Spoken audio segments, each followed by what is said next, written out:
The first thing we are going to talk about in physics and mathematics is vectors. You certainly know about the definition of vectors. What is the definition of vectors? Something which has magnitude and direction, but that's not enough, because electric current has magnitude also, it has direction also, but electric current is not considered as a vector.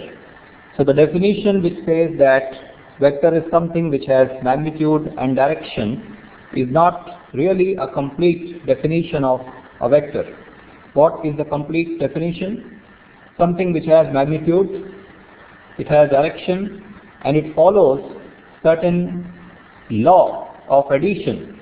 That thing is called vector. What is the law of addition that it must follow? It's a very simple law called triangle law. It can be visualized as displacement.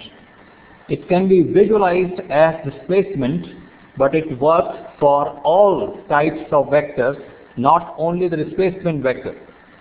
Supposing you go from here to there and then from here to here, then effectively what's the displacement? This vector, right? That's how triangle law for vectors works. I may not have displacement vector necessarily. I may be having force vector. One force vector added to another force vector. What is the net force vector do we get? This force vector. So how would you add two vectors?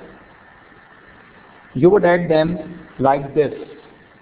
From here to there, there to there, that effectively means from here to here. When we talk in this language, from here to here, it may look like displacement, but it works for different types of vectors, be it velocity, acceleration, force, torque, or anything else. We will talk more about vector addition, but in the definition, it is important to understand that there is certain law that vector addition must follow. Now, any questions up to this point? Just let me know.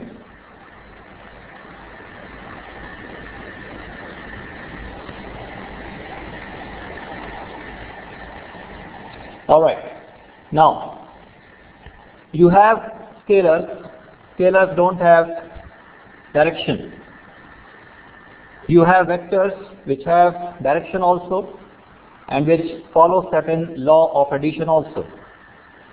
Then there is something called tensor, and tensor is something which does not have its own direction, but it depends on the direction. Tensor analysis is beyond our scope.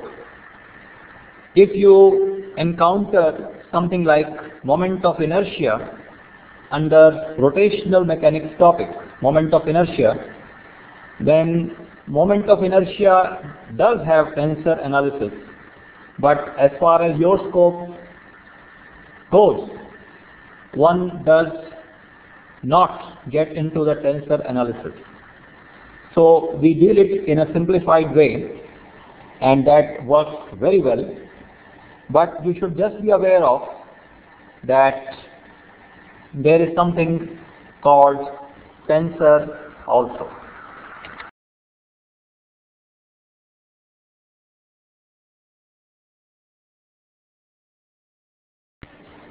Okay, so that was an introduction about the three things, and here it is vectors that we will be talking about.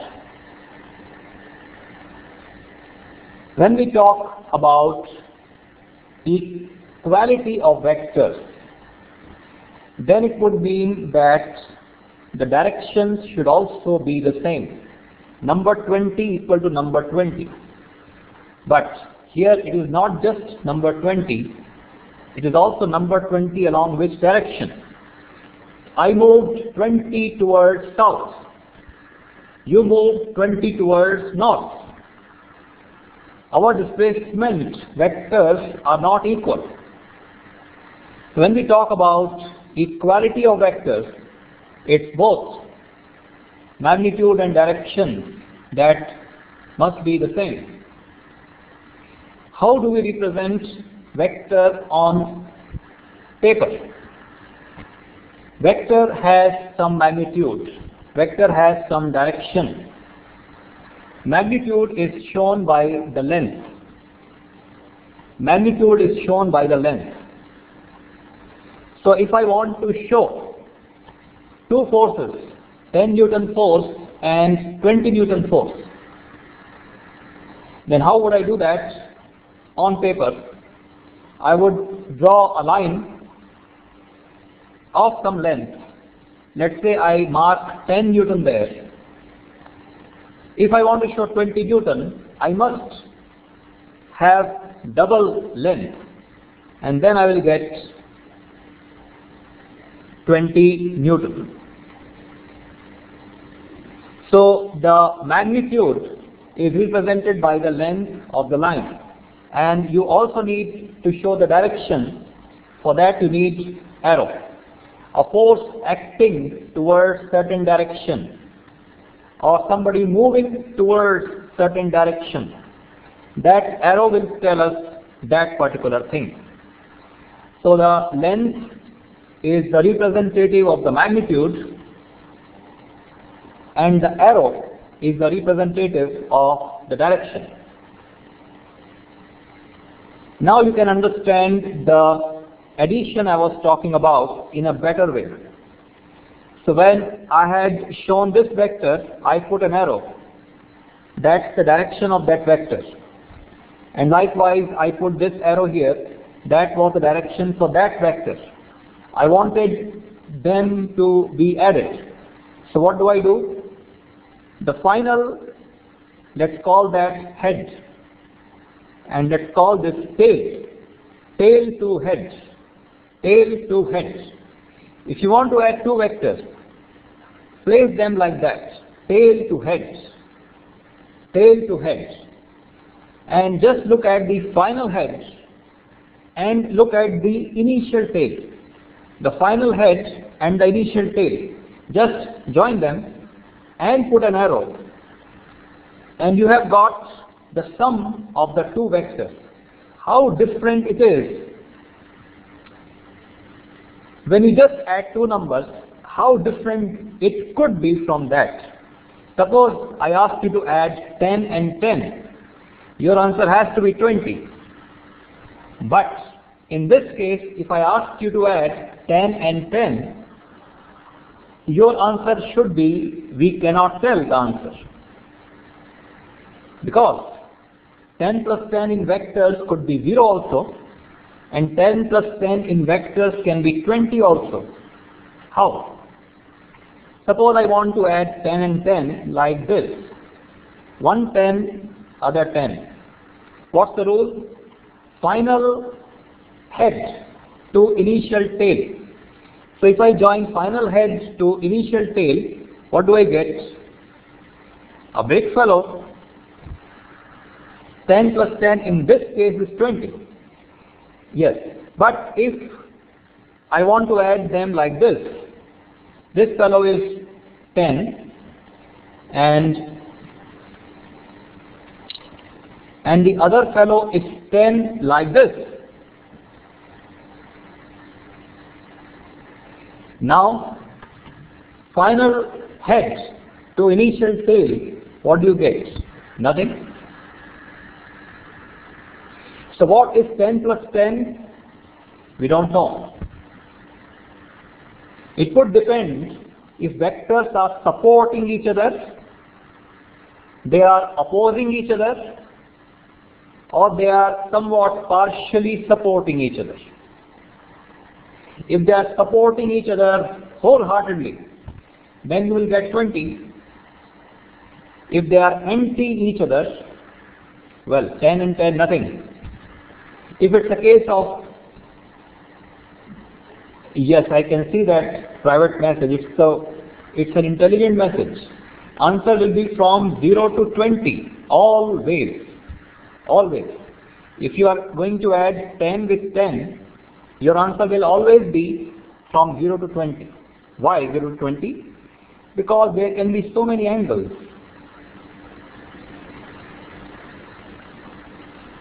There can be so many angles. This is 0, this is 20, this would be not 20, it would be smaller than 20. This is 20, this is 0, this is somewhere between the two. It's a game of angles between the vectors. 0 to 20 you can get anything. So that's how vector addition works. Okay, any questions about vector addition? Just let me know or I move on further.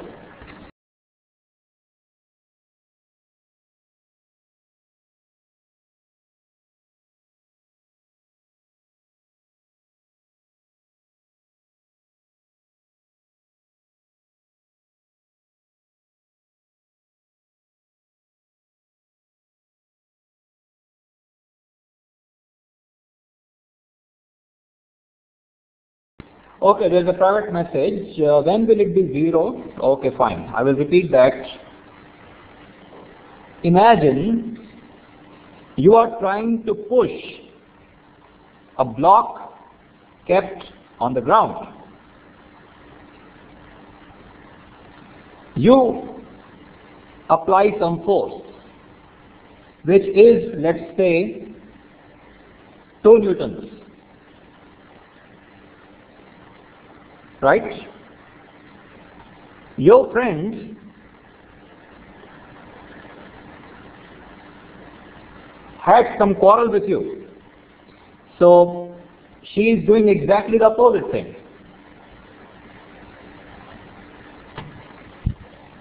And let's say it is also 2 newtons. Now what does your common sense tell you? Is that block going to move? No. So when you have two vectors which are just opposite to each other, you get nothing. So what is 2 plus 2? We don't know. If they are opposite, 2 plus 2 are opposite, 0. But if they are not opposite, if it's like this, same direction, supposing your friend changes her mind and rather starts helping you, let me drag it and bring it here. And now what? Now that block will move pretty quickly, because instead of one person pushing it, there are 2 persons pushing it. So it's going to move, in fact, more quickly. That's the maximum support. 2 plus 2 equal to 4. Okay.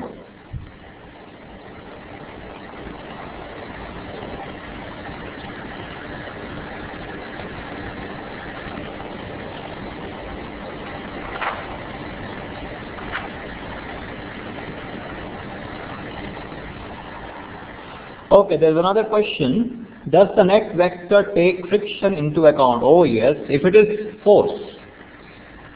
Which vector are we talking about? First of all, are we talking about velocity vectors? Then you would not consider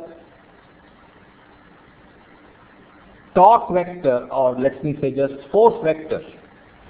In fact, there is another law in physics. You cannot add force to velocity. Does it make sense to add force to velocity? It should not make sense. Only similar types of things can be added or subtracted. Velocity can be subtracted from velocity. Displacement can be subtracted from displacement. Displacement plus velocity, meaningless. So if you are talking about friction, which is a force, then along with other forces, you will have to consider frictional force. But if you are talking about displacement vector, then you won't add frictional force vector to it or subtract it.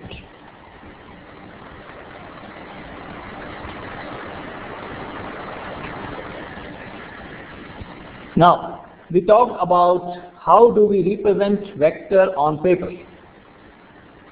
Length is showing the magnitude, arrow is showing the direction, and we represent it by some English alphabet or sometimes more than one alphabet.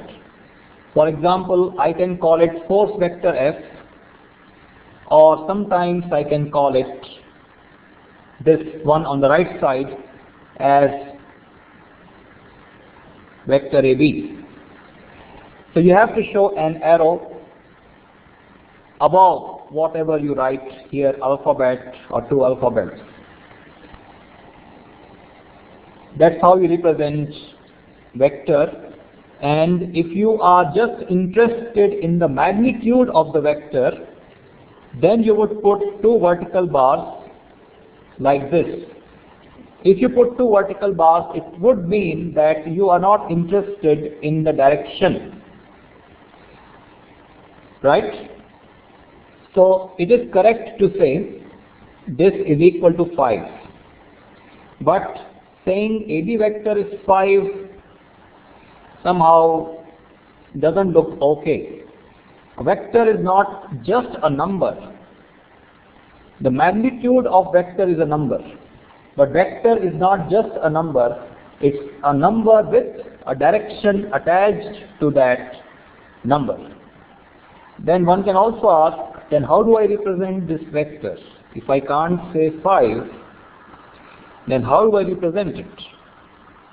At this point of time, you just show it as vector AB. But as we proceed, you will find a very nice way to represent a vector.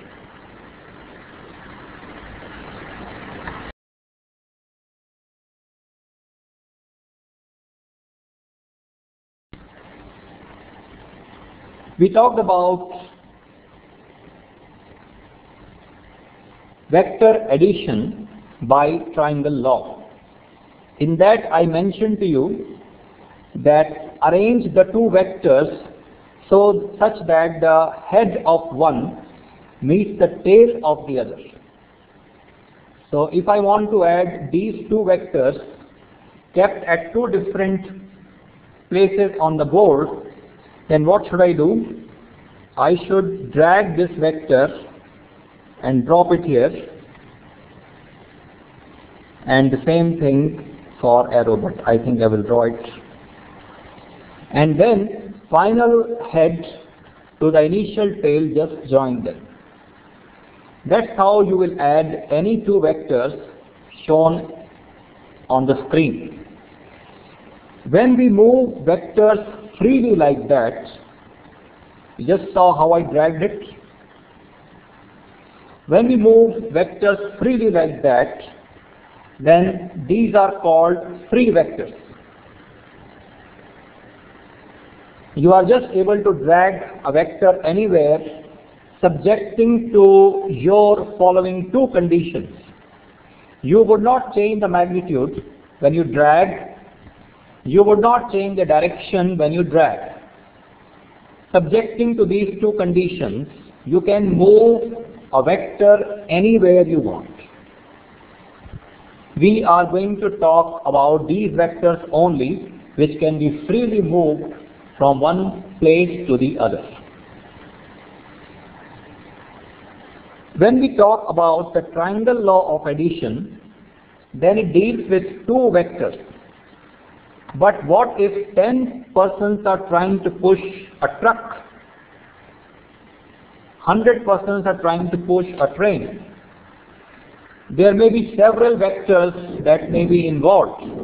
So you need to extend the triangle law of addition rule to Polygons law of addition of vectors. Supposing I have number of vectors scattered at different places on the screen. I want to add up all of them and I want to find the resultant vector of all of these. No problem at all. Just keep on picking and placing such that head, tail, tail head of first, tail head, tail head, tail head, tail head, such that you keep on getting that tail head, tail head, tail head, tail head type of pattern, and then you concentrate on the final head and the initial tail. Just join them and you have got your sum of all of these vectors. Let's do it right here. So now which one we bring in first doesn't matter. So first I have brought that one. Now I'm going to bring this one. So I'm dragging it, and then I'm going to bring this one, and here it goes. Well, it's looking like this. Done. So tail head, tail head, tail head, tail head. You have the final head and you have the initial tail, and you have the sum of all of these vectors represented by this.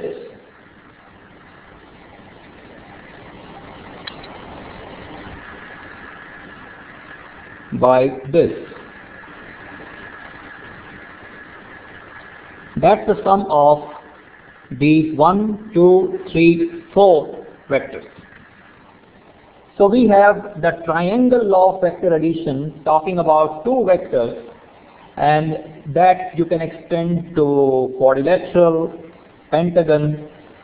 So just say polygon. And now you can add as many vectors as you wish, provided they represent the same physical quantity. Don't add acceleration to velocity or even force to acceleration. You can add only similar types of physical quantities or subtract similar types of physical quantities. Yes, any question if you have, let me know.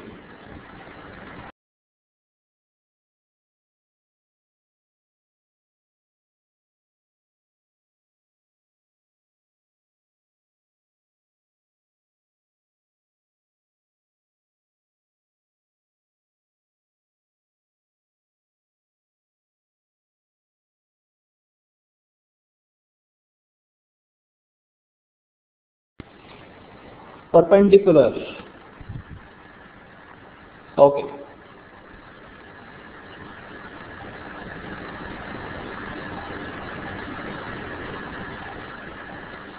Such that they form square. Okay. In fact, if you don't have square, if you have any closed shape, let's go like this. Vector number 1, vector number 2, vector number 3, vector number 4, vector number 5, back home. Well, just think of displacement. Yes, while we are discussing about any vectors, if you want to visualize vector summation, just think of displacement. Job becomes very easy. You left your home, went to different shops, and came back home. What is the displacement? Nothing. This type of visualization works even if you deal with different types of vectors. Any closed shape? Yes, any other question? 0 is the answer to this.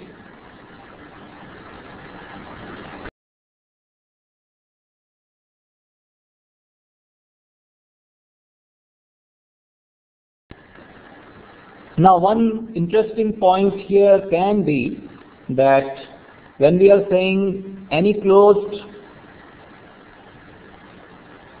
shape that we get, then the sum is going to get us 0 vector. Then what is the direction of the 0 vector? What is the direction of 0 vector? And the answer is, yes, anybody? That's good. It doesn't matter, direction doesn't matter. If something has no magnitude, its direction just does not matter. Now we have something interesting. Now one would ask that I want to add 2 vectors. I know their directions, I know their magnitudes. Will I have to take all the trouble of drawing them? Will I have to take all the trouble of drawing them and then joining the tail to the head, taking a scale and measuring its length? Every time, is it what is required to be done? I construct all the vectors involved, then I join initial tail to the final head, and then I measure the length, and then I tell the answer that this is the sum of vectors. Well, right now this is what you have as the procedure, but trigonometry is going to help us immensely in arriving at a quick result.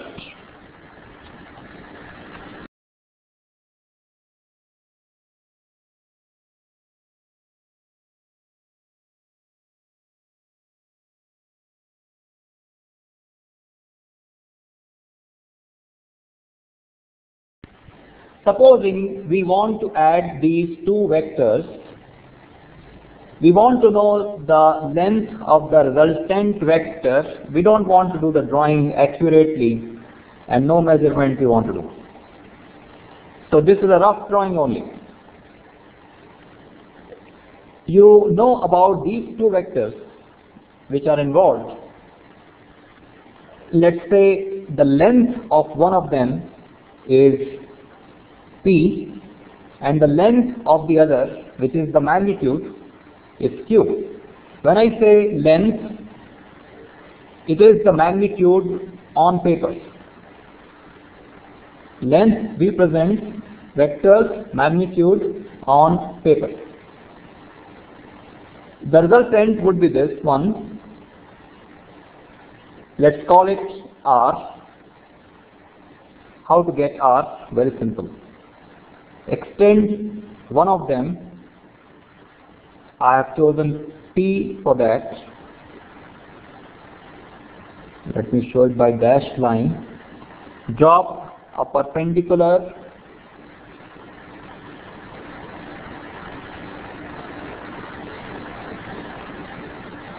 let me show it by dashed line. It's trigonometry. We want to find this, right? Okay. We know their directions, so we know the angle between the 2. Now tell me, using trigonometry in this triangle, how much would be this length?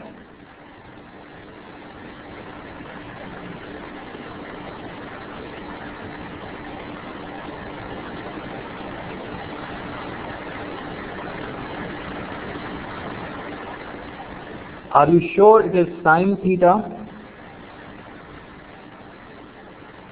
I am talking about the base.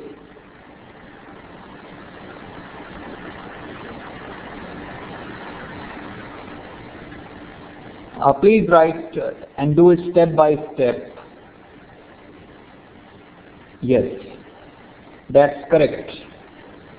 Q cos theta. Now, if anybody would like to see the working, just raise your hands and I will show you how we got q cos theta. Right, here we go. In this triangle, we use cos theta as base upon hypotenuse. Let me call B as the base, H as the hypotenuse. So B upon H, that means B is equal to H cos theta.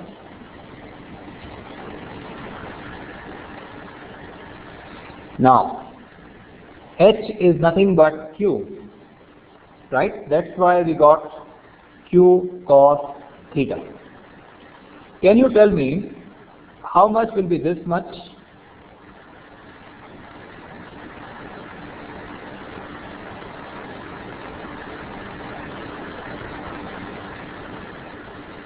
Q sin theta. If anybody has problem with Q sin theta part, raise your hands.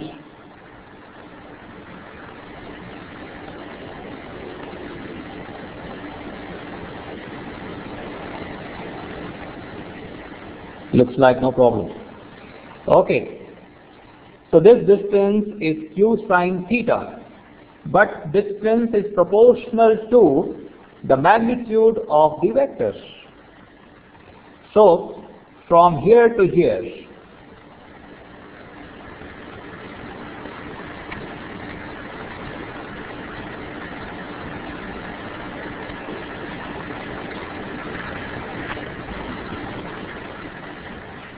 it is going to be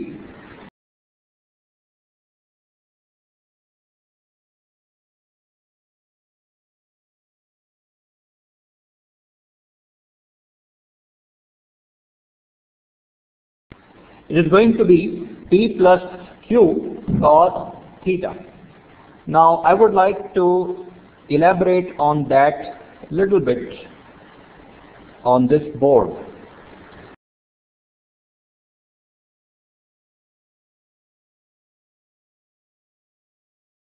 When do two vectors add like numbers? When is 10 plus 10 equal to 20 in case of vectors? When the vectors are parallel vectors. Exactly. When they are parallel vectors, when they have the same direction, then they add like numbers. Well. 180 degree is the trouble. I will come to that point. It does not matter if they have the same magnitude or not. So it would be 10 plus 5 equal to 15. Now regarding that 180 degree thing, we said vectors can be moved as long as magnitude and direction are not changed. Move this vector, put it here, see what angle do you get. I am moving this vector and placing it here. I will do a fresh drawing. See if you get 180 degree or you get 0 degree. 180 degree means this. That means that's 180 degree. If you have vectors which are at 180 degree, then they subtract like numbers. If they are making 0 degree, they add like numbers. If they are 180 degree apart, they subtract like numbers. Okay, fine. Now, why I was saying that? Because of this. This is P and this is Q cos theta. And they have the same direction. Why do they have the same direction? That's very important, and I would like to spend some time on that. Well, actually, we will have to talk about this concept, which is components. When we talked about addition, we added the things, right? And we got the resultant when we added. Just think about the opposite.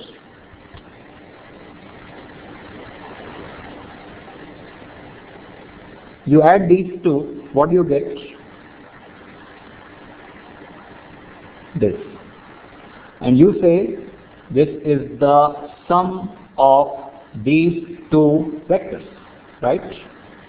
This is the addition process. Just like you add things, you can break something also. How about doing exactly the opposite? Suppose I erase this line. Let me erase all. Suppose I have just this vector and I want to break it into pieces. I want to break it into pieces. How can I do it? Well, one big thing can be broken into as many pieces as you wish. I can break this big fellow in two small fellows like this. One fellow I will take like this, and the second fellow I will take like this. Now tell me if this is correct or this is not correct. This big fellow is replaced by these two fellows. Is it correct or not correct? It is correct. You will have to tell me if you think it is not correct, why it is not correct. How will you check it is correct or not? You will check if triangle law is working or not. If they are correct, then triangle law should give this as the resultant of these two, if they are correct. That's absolutely correct. That's the point I was trying to say. You can break something in as many pieces as you want. I will come to that very soon. But first thing is it correct or not? Two vectors are added by triangle law to get this. So it is correct. Yes? Now, some other student has some different ideas. So that student says, I will do it like this.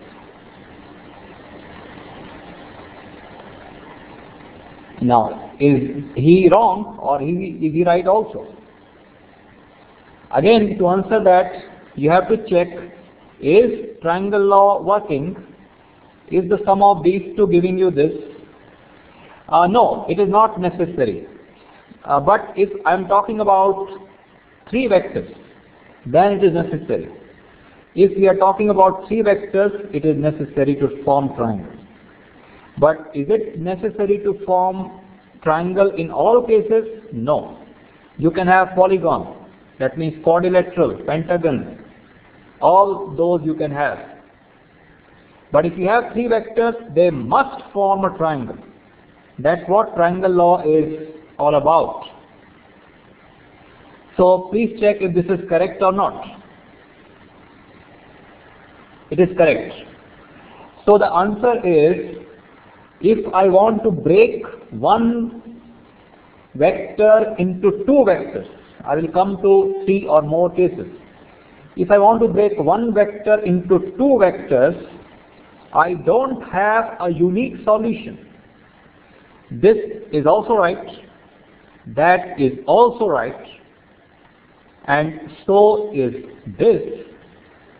There is no unique answer to that. This is what we mean by breaking or taking components.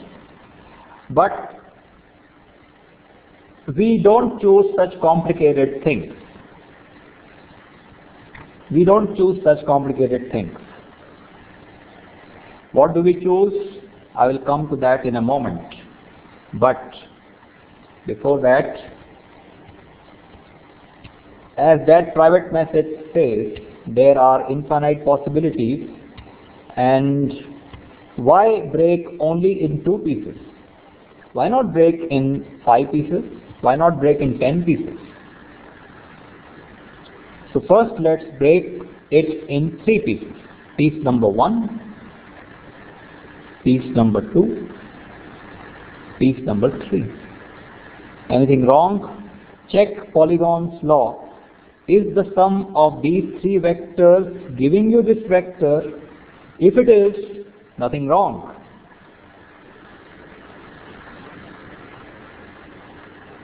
Just check head, tail, everywhere is it matching? If it is matching, polygon law will work, and that would mean that these are correct.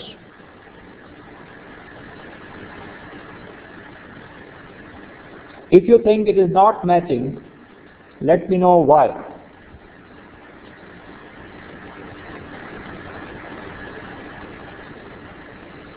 Let me explain. First vector, tail, head.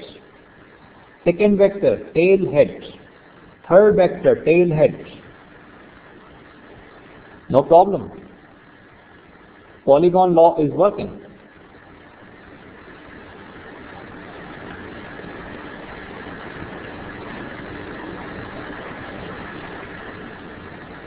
Yes, any questions?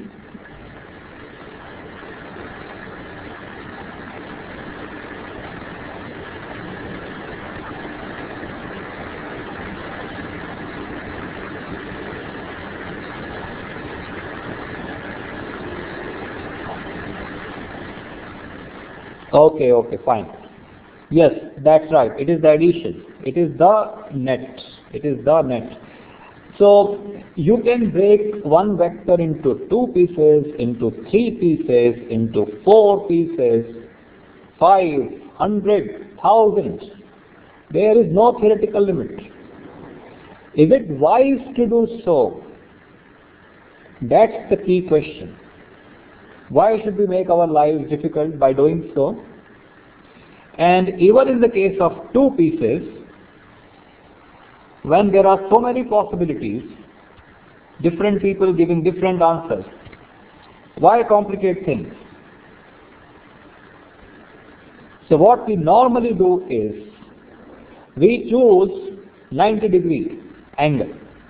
So if I try to do it now that way, then I have a more convenient way. You see, 90-degree is always comfortable. Pythagoras theorem. Pythagoras theorem is always convenient. So why choose complicated components? Why choose complicated pieces of vector?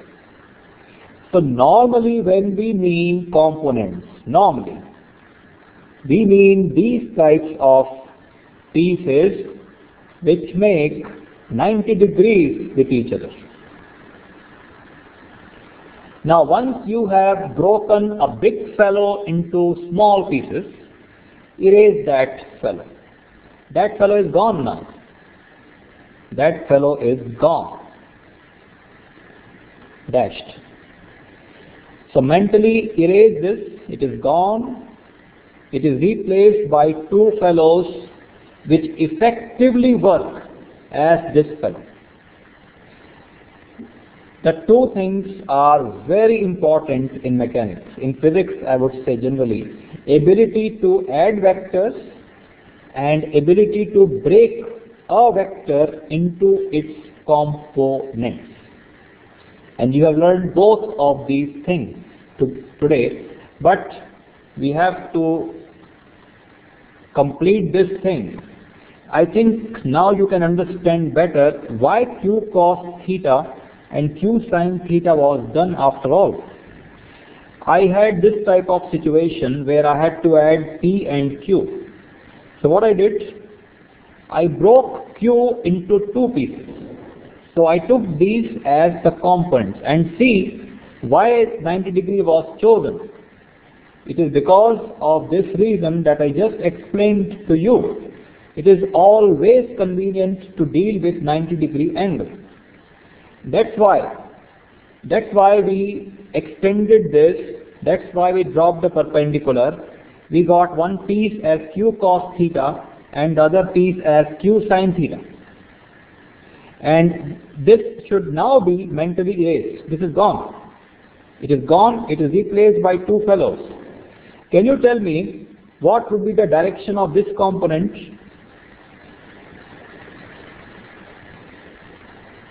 I repeat, can you tell me what would be the direction of this component? Direction of q cos theta. Direction of q cos theta. Oh, you are saying it is same as direction of p. You are right. You are right. It is same as direction of p. It is right side. It is right side. Why is it right side? Because of triangle law. If I take it on the left side, triangle law won't work. So it has to be taken to the right side. What would be the direction for q sin theta?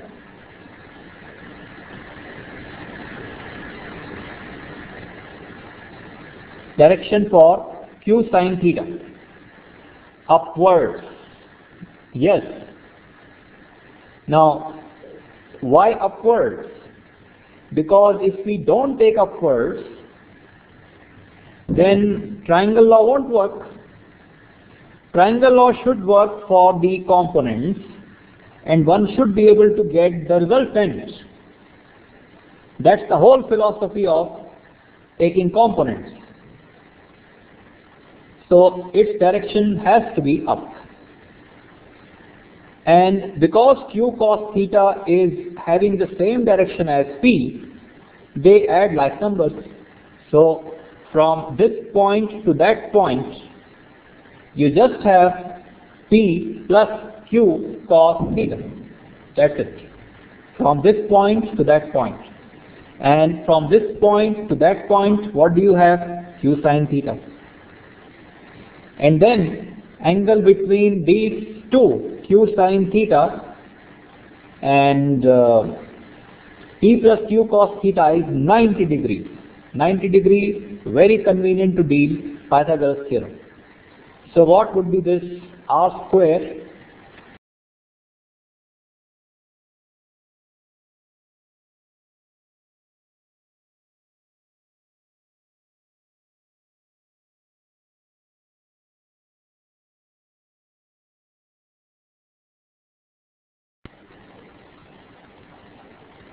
Yes. Can you simplify that? Yes, that's right, Pythagoras theorem. Can you simplify that and look at the top of the board where I am writing the final result? Are you getting r square as p square plus q square plus twice pq cos theta? If you need any help with that part, raise your hand and I will show you the working for that part.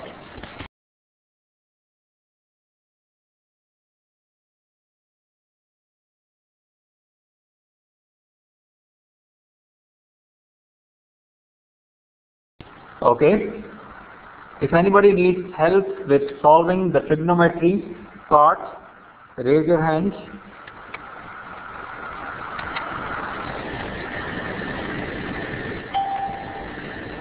Okay. So just I am copying the bottom thing towards the top. R square is q sin theta whole square plus p plus q cos theta whole square, expanding this whole thing, q square sin square theta plus p square plus q square cos square theta plus twice pq cos theta. Grouping these two fellows, we have q square bracket sin square theta plus cos square theta plus p square plus twice pq cos theta. That means there's a private message. This equation will give the magnitude of resultant arc. That's absolutely right. When you are finding length, it means you are finding the magnitude. So q square plus p square plus twice pq cos theta. We are dealing only with magnitude here.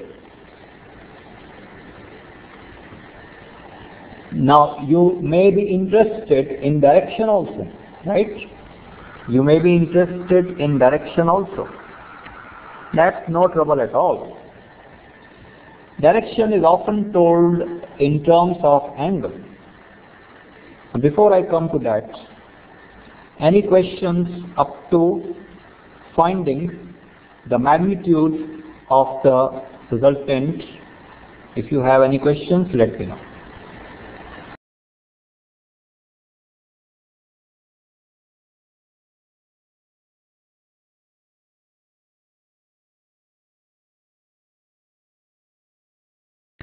This is going to be of enormous use to you in so many topics. Vector is everywhere throughout physics. But this will work if you are asked to add two vectors. So while that is a limitation, but there are too many cases where you have to add two vectors. That makes it very powerful. Now one may be interested to know the direction also. As I said, direction can be known in terms of angle. So supposing R makes angle alpha with T. I want to know angle alpha. Look at the right angle triangle, this one. In this right angle triangle, what is tan alpha? Opposite side, which is q sine theta divided by the base, which is p plus q cos theta. Normally you know theta. You know the magnitudes of the two vectors. P and Q are the magnitudes of the two vectors. You know angle alpha. Once you know tan alpha, you know angle alpha. This is how we find the resultant of two vectors, both the magnitude and the direction. Any questions about this whole discussion? Let me know.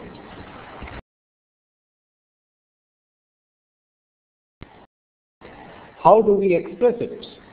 At this point, yes, at this point we will just write alpha. At this point we will just write alpha or just tan alpha. You see, when you know that something is making some angle with a known thing, vector P is something which is known to you, and you know something is making a known angle alpha with that, you know its direction. So as far as showing is concerned, you just say two things. Yes, alpha is with respect to P. Alpha is with respect to T. That's important. Right? Alpha is with respect to T. For example, you can have a situation where vector P is along east direction. Vector P is along east direction, and you get alpha equal to some angle, 30 degree let's say, and P is along east direction. So you will say my resultant is making 30 degrees with the east direction. That's how you will express it. Yes, 30 degrees could be towards the north side, 30 degrees could be towards the south side. So you will write that also, 30 degrees towards north or 30 degrees towards south. Yes, any other question?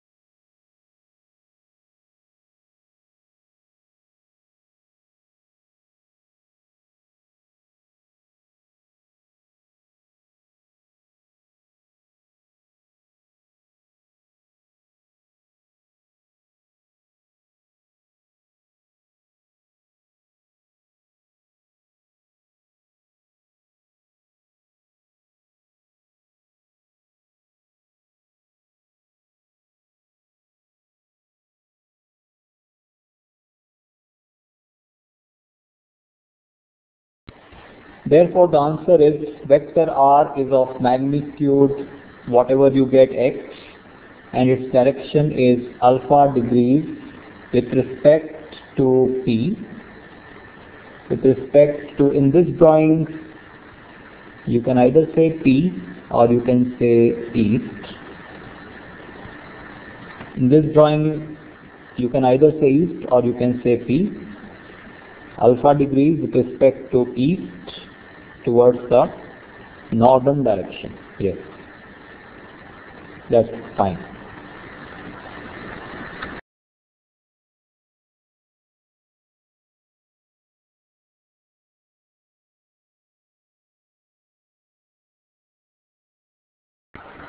Okay, there is a private message also.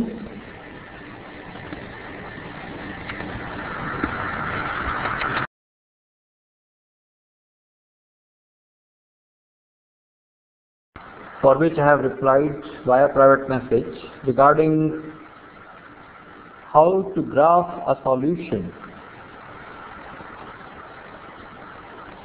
Well, actually, if you want to graph, then it is much easier if you use triangle law.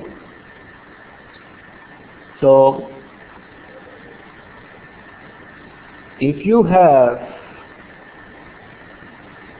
two vectors with you, then telling it by graph is much simpler. Wherever you put them, providing you have followed head and tail logic, your answer will be as simple as this. That's it.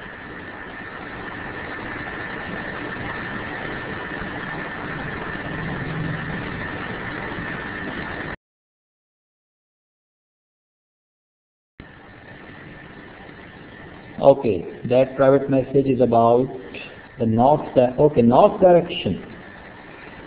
Well, that mention was because of this.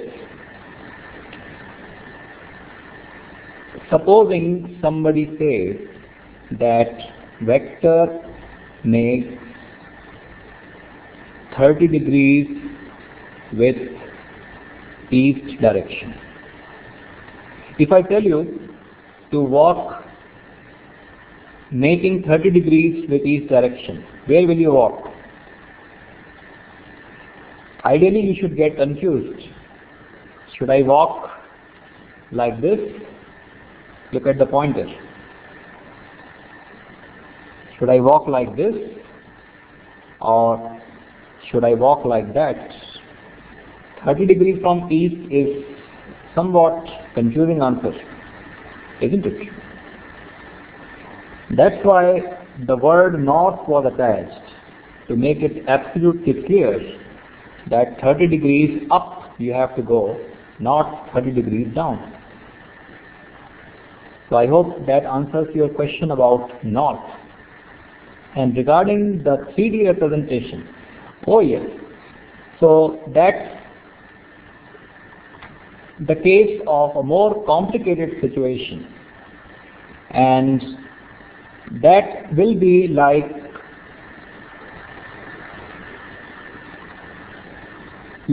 a quadrilateral. Think of a quadrilateral which is a three-dimensional quadrilateral. Conceptually, whether you do vector in two-dimensional geometry or a three-dimensional geometry, your polygon law works just as we have discussed. So draw three lines in space and final head to initial tail, and you have got your vector sum in three dimensions. It is just like that.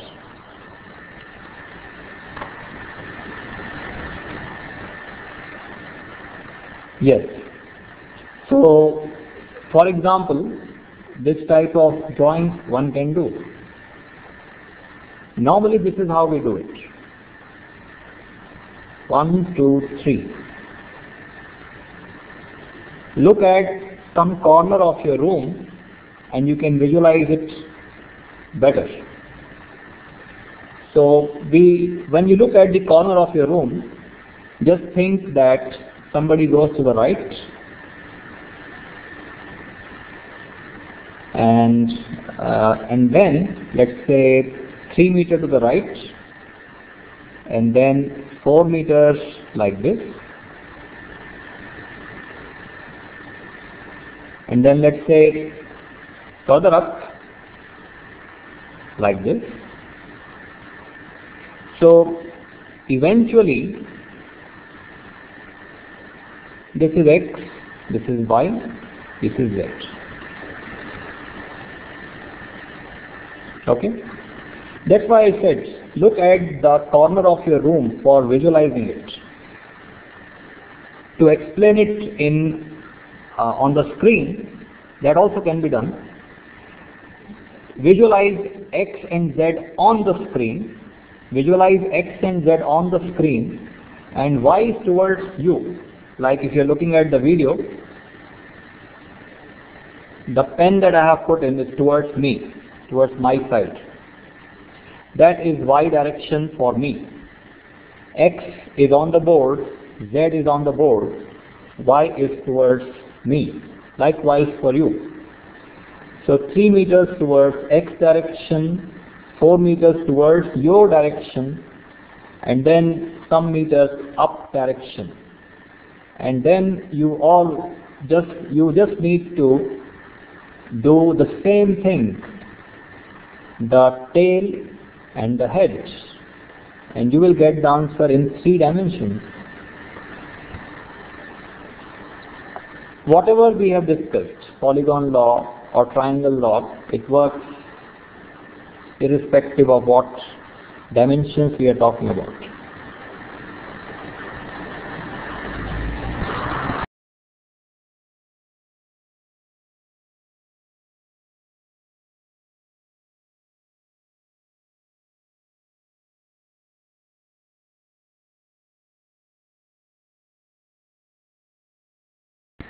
Vectors are of different types.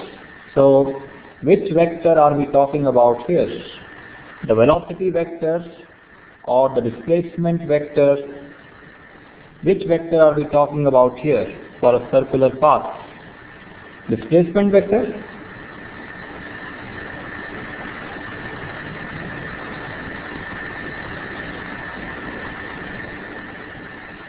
Force vector. Okay.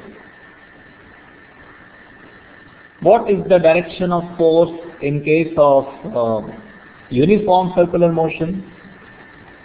If we talk about uniform circular motion, what is the direction of force? Yes, what is its direction? If I take center as O, that's correct, towards the center. So if you want to show direction of force for a circular motion, it will always be towards O. wherever the body is. So we can't give a single answer about the direction of force. We will say wherever the body is, it will point towards O from that point. If the body is here, answer is this direction. If the body is here, answer is this direction. Force does not have a fixed direction in circular motion. Force continuously changes direction in circular motion.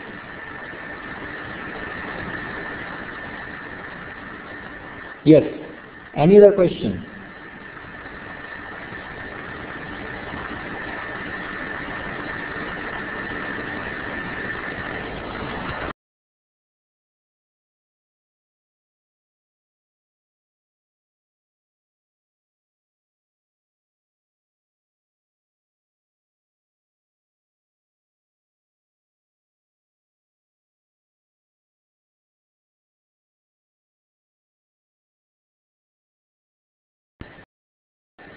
There is a private message.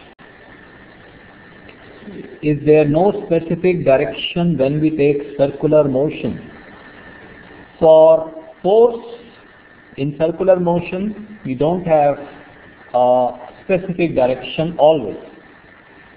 If you talk of velocity in circular motion, for that also you don't have a specific direction.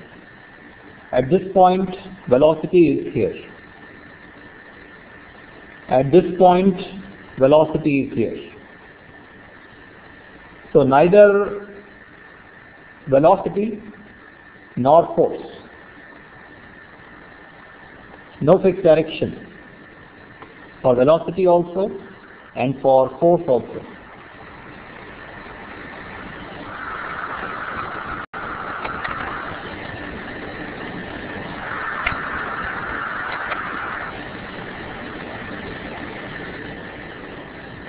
Okay, we stop at this point.